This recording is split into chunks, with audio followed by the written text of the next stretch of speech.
បាទសួស្តីបងប្អូនថ្ងៃនេះខ្ញុំមានអំភ្លីក្រៅខេមួយដើមមកតាក់ទេនេះណាតែសភាពវានៅប៉ុណ្ណេះឯងចៃញញនេះម៉ាកវាបងប្អូនណា MKC បងប្អូននេះ brand របស់បងកៅមិនដឹងហើយសភាពវានៅស្អាតបងប្អូនមានមុខងារច្រើនណាបងប្អូនណាឥឡូវមើលវាមកជុំសិនទៅកុំឲ្យថានេះកន្លែងនេះមានប៉ះបន្តិចបងប្អូនរុញទៅប៉ះក៏ពិតគូតខាងក្រោយបន្តិចតែប៉ុណ្ណាអត់អីទេសលេងវានៅល្អគ្រាន់បើទេនៅអែមសលេងរឿងប៉ះហ្នឹងវាមិនអីទេ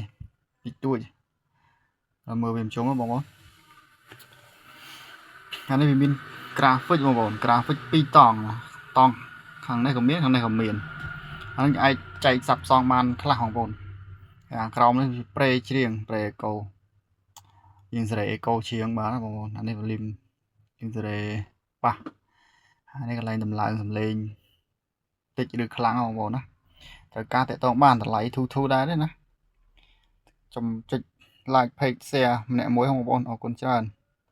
ហើយមើលទៅសភាពវានៅស្អាត 99% បងប្អូនបាទវីដេអូមានតែប៉ុណ្្នឹងទេអរគុណ